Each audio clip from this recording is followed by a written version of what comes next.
Tonight on Currents News, a Catholic church reaching out to people enduring the 1-2 punch of hunger and social unrest. A Brooklyn parish is feeding thousands and bringing the community together during these troubled times. I'm Jessica Easthope, and that's ahead. California police on high alert after a cop was ambushed and shot in the face. More statues fall around the country. Now Nancy Pelosi wants to sweep some out of the U.S. Capitol. President Trump's next moves over policing practices. He's getting ready for a new order. Plus, keeping the faith strong for kids in the Brooklyn Diocese virtually. The news starts right now.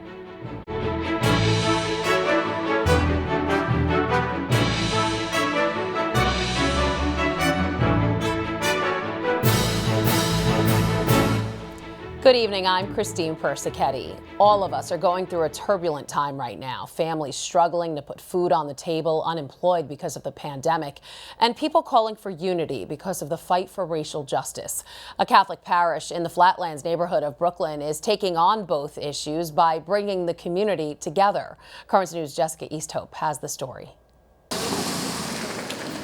Whether you're coming by car or by foot, come on down. Differences during these divisive times are put aside at St. Thomas Aquinas' food pantry. I think this really helps in working together and bringing the whole community together. And this is maybe a small piece of what we can do to support each other as brothers and sisters in Christ. Support and food are in no short supply at the pantry. They get everything, so lettuce, potatoes. Father DWAYNE Davis, the pastor of St. Thomas Aquinas, says months into the pandemic, the need is still great. We're at 8,500 people that have been served through the pantry. This is our 8th week in the pantry. And I think later on today, that number will probably get closer towards 9,000. One moment, please. The pantry is a product of what can be accomplished when the community comes together. Right now, it's really a community affair. We have a Jewish center who would prefer not to be named that are giving us the food. We have volunteers that's coming from all over the place every day. RUSSO, a trustee at St. Thomas Aquinas, pays for the lunch for the pantry's cache of volunteers, showing how strong the chain of community service can be when everyone plays a part. What's more basic than feeding the hungry? You don't need to be Catholic to volunteer. You don't need to be Catholic to get a meal. The whole point of this is different communities joining together to help people who need the help. The pantry is one of the many ways the church has been a beacon of hope during the pandemic and a time of national unrest in the wake of George Floyd's death. Good morning. Good morning. What's your name? Parishioner and volunteer Jean ODENATE says this work is at the core of community outreach. They're all online talking to each other. They're not worrying about the colors. They're just here congregating as a community, and everybody just talking and enjoying the fact that they come here and get food to feed their family. The food pantry at the Flatlands Parish is open every Monday through Thursday from 10 a.m. to 4 p.m. and will stay that way as long as there's a need. Everyone who comes leaves with at least a week's worth of food for a family of 4. Again, all provided by a Jewish center that does not want to be named. Christine? Wow, Jess, we heard Father DWAYNE say they've served more than 8,500 people in 8 weeks. How many people come on an average day? Christine, Father DWAYNE just let me know they actually broke a record. Previously, the highest number of people they've served in one day is 385. On Thursday, they had more than 500 people come to the pantry. A real testament to how great the need still is. Thank you, Jess. Right now, there's a manhunt underway for a suspect wanted in the ambushing of a California cop who was shot in the face. Investigators are identifying the shooter as 26-year-old Mason Lira. They're saying he's armed and dangerous. The rampage started before dawn Wednesday when the suspect is accused of opening fire on a San Luis Obispo police station. Windows and a door were shot out at the building. When cops responded to the gunfire, one was shot point blank. Sheriff Ian Parkinson believes the shooting was a planned attack on officers and could be tied to the national turmoil over police. It's kind of been the general theme floating around the nation right now, this Rise Up anti-law enforcement coalition, it seems. The wounded officer is recovering in the hospital with a bullet lodged in his head. The suspect is also being linked to the fatal shooting of a man not long after the police station attack. One of the ex-Minneapolis cops charged in the killing of George Floyd is out of jail tonight. Thomas Lane posted a $750,000 bond. The 37-year-old is accused of aiding and abetting in the killing of George Floyd. 2 other fired cops facing similar charges remain behind bars. Derek Chauvin, who kneeled on Floyd's neck, is accused of the most serious crimes, including murder.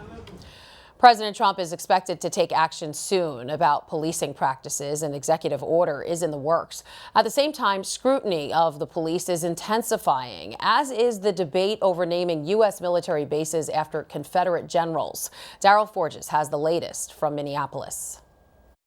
After protests against police brutality, the Trump administration is preparing an executive order on police reform. The president has spent the last 10 days quietly and diligently working on proposals to address the issues that the protesters have raised across the country, legitimate issues. From Minneapolis to Houston, cities and states across the country forbidding police officers from using chokeholds.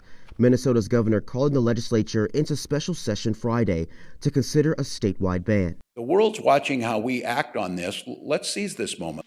Prohibiting chokeholds is part of the sweeping police reform legislation introduced by congressional Democrats. Republicans also working on their own police proposals. Both parties plan to bring the measures for a vote before the July 4th recess. We will not rest until it becomes the law. We will not rest until the changes are made. Demonstrators also demanding a change to the status quo. Across the country, statues of Confederate military leaders defaced and destroyed. This as a Republican-led Senate Armed Service Committee voted to remove the names of Confederate generals from places like military bases, aircraft, and ships. But President Trump vows to fight the action to, he says, preserve heritage. Daryl Forges, Currents News. America's top military officer, General Mark Milley, chairman of the Joint Chiefs of Staff, is apologizing today. He's saying it was a mistake to appear in combat fatigues with President Trump during a visit to a Washington, D.C. church last week. Milley says his presence at Lafayette Square sparked a national debate about the role of the military in civil society after the forceful dispersal of protesters. I should not have been there. My presence in that moment and in that environment created a perception of the military involved in domestic politics. As a commissioned, uniformed officer, it was a mistake. Trump went to the historic St. John's Church and held up a Bible after the building was damaged by fire during the George Floyd protest.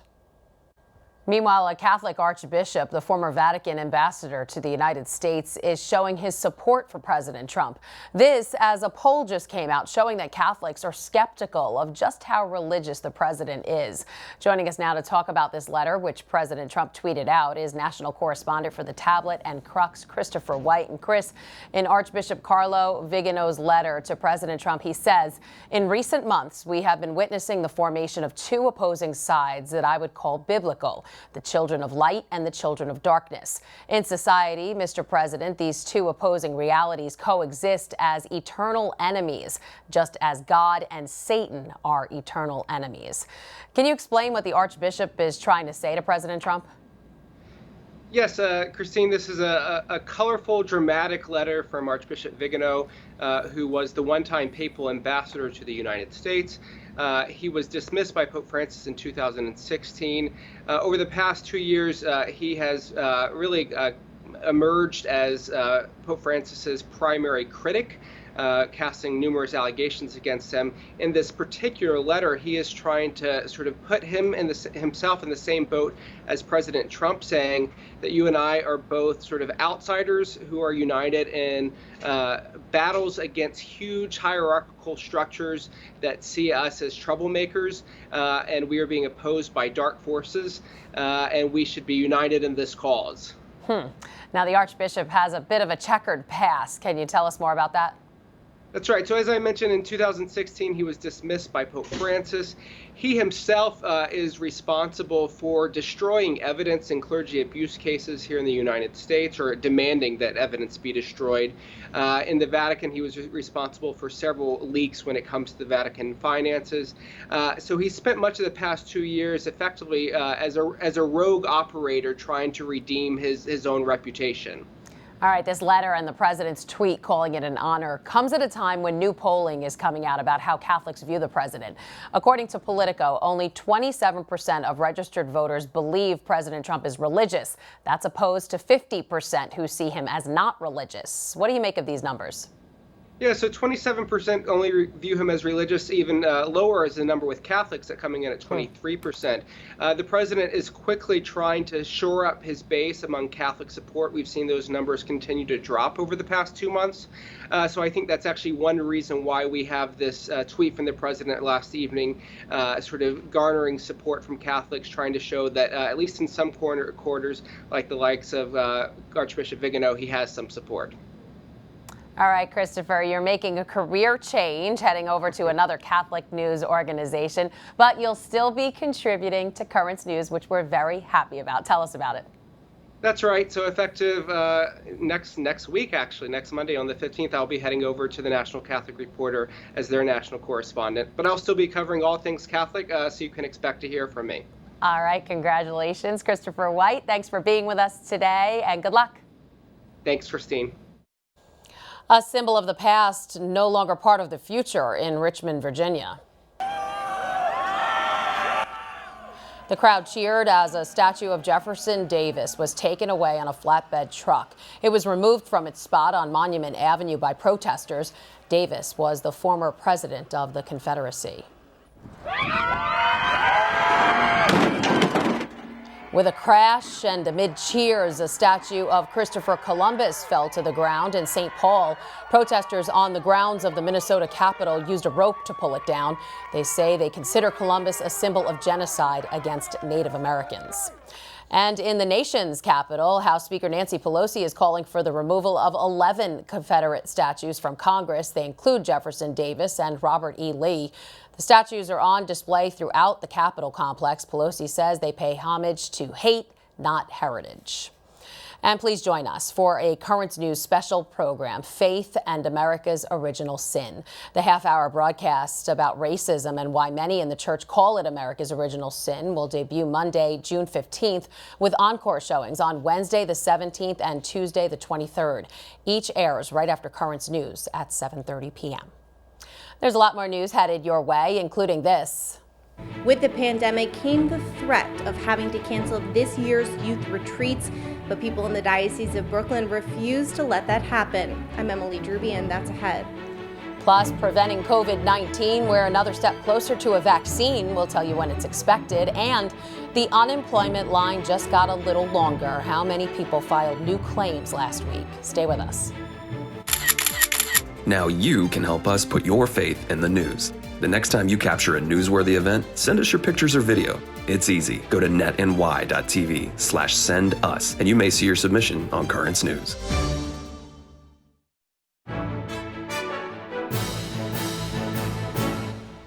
Usually at this time of year, young Catholics go on end of the school year retreats. Obviously, because of coronavirus, this year the plans changed. But the retreats still happened. Currents News' Emily Drewby shows us how. Such a joy to be with all of you today. As a youth minister, Lauren Gentry is used to kicking off retreats, even when they're different, because they're virtual. It's just been a huge blessing to get creative and to find ways to still bring the teens closer to Christ. Now, though, connecting kids to God would have to be different. Paul Morisi knew schools would have to adapt their religious retreats, and he wanted to do something great. And I remember we had one youth minister said that they were happy that our teens were getting something during this time. And one of the youth ministers stopped him and said, no, we have to make sure we're giving young people the best thing that they could ever get, because they deserve the best that we can give them. So instead of canceling their end of the school year retreats, ministers in the Diocese of Brooklyn are using Young Life Catholic virtual retreats. through music, something in your house that reminds you of Jesus, interactive games. She went to the tomb. And speakers. The retreats are bringing kids closer to God, especially when they can't go to Mass. Made me feel closer to God because it felt like I was in church. Since like in church they like sang songs and things like that. And there's like people like speaking, saying speeches. Further, it's bringing God to them at home. I think that this focuses on a lot of the domestic church and kind of going into the space where they are. And so it has like a real like missionary approach to it. Youth Minister Brandon Morrell serves as a retreat MC. To date, over 30 virtual retreats have been booked and over 400 kids have taken part. May the Lord bless you and keep you. While so many things have been canceled this year, thanks to virtual retreats, kids can still deepen their relationship with God. In Manhattan, Emily Drewby, Currents News. A religious pilgrimage is often the trip of a lifetime for many Catholics. Amid the pandemic, those dreams were put on hold, but that could be changing. Here to talk more about that is the man in charge of religious pilgrimages for the UNITORS company, Bob Fawcett. And Bob, tell us, how has the pandemic affected your business?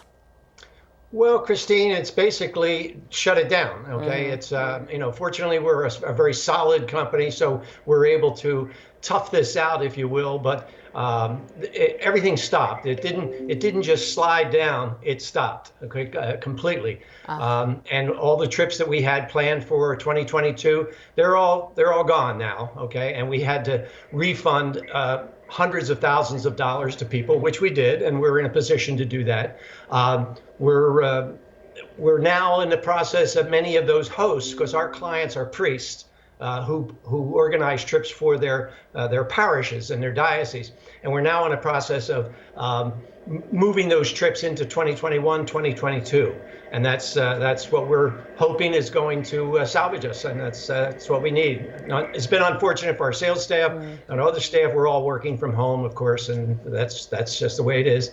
But we're trying to stay in touch with our clients, stay in touch with our pilgrims, reassure them that everything is going to work out as far as we're concerned financially, which it has, and we're pretty much done with the refunds. Everybody got their money back who is entitled to their money back, and that's it. Yep. All right, so as the economy begins to reopen, is your business picking up now then? You're booking for later out, I guess? Yes, we're booking for 2021, and we're booking for many of the trips that were postponed from 2020 to 2021, and in fact 2022. One of the big events that was going to take place this year was the Oberammergau Passion Play, which is a once every 10-year event, and it's been going on since the 1500s. But that was postponed till 2022. So we had sold a couple of thousand tickets for that, and a couple of thousand people on trips for that. We had to refund all of those, and we're rebooking those now into 2022, and that's what's happening too. Is it difficult to plan a trip now that different countries may have different restrictions? We're betting on, and I think many of our clients are betting on the idea that by the time these trips, I mean, the first trips that we're going to have that are actually going to hit the airport is probably going to be April, so that's almost a year from now. And I think all of us hopefully are, we're just betting on the fact that this will be over by that time. If it's not, and we get closer to it, we're comfortable with pushing those trips out to the fall if we have to. Some of our leaders are already pushing them out to the fall, and that's okay too. I mean, we can deal with that, and that's fine. But we think that, like the whole world thinks, that by that time things will be fine. And we can tell that our pilgrims think that as well, because they're sending deposits for trips for next year. So I was going to ask you about that. The assurance that we need. What are your customers saying? Are they worried? Not really. I mean, they're the ones that are really paranoid about this thing. They're not going to send you a deposit there until much later. But there's a lot of people who are very, very optimistic, and they're saying, okay, we're going to go. If Father wants to go, that's the thing. What we do is that we recruit leaders that are really good priests that understand their parish and their pilgrims, and the people trust them. Right. And if Father Jones says, listen, I'm going next June, well, by golly, they're going too. All right, Bob Fawcett of UNITORS, thanks for being with us today, and good luck with planning. Thank you for having me. Now an update on the search for a vaccine to prevent COVID-19 infections. Pharmaceutical giant Johnson & Johnson is beginning human trials much sooner than expected. The tests will get underway next month, well ahead of J&J's original schedule. The trials will take place in the U.S. and Belgium with more than 1,000 participants. If it works, Johnson & Johnson is promising more than 1 billion doses next year. The pandemic's destruction of jobs is still putting millions of Americans out of work. New claims for unemployment benefits hit the 1.5 million mark last week, and continuing claims, that's 2 weeks or more, is almost 21 million. Although the totals are decreasing, the number of Americans out of work and struggling to make ends meet are at historic highs. Pope Francis is standing shoulder to shoulder with Brazil and its people. The Holy Father personally telephoning the Archbishop of Aparecida, Orlando Brandes, to tell the cleric he's praying for Brazilians as the epicenter of the coronavirus pandemic switches to Latin America. As of today, nearly 40,000 people have died in Brazil, and the country has the second largest number of cases worldwide after the United States. Still to come on Currents News, one subject at a school in Missouri is now more important than ever. We'll introduce you to the teacher. Also ahead, jumping for joy, why this mom is so proud and why her daughter posted the video when we come back. Do you have a story idea or want to share a tip? Email us at newstips@desalesmedia.org or call our 24-hour number, 718-517-3122. We'll be right back.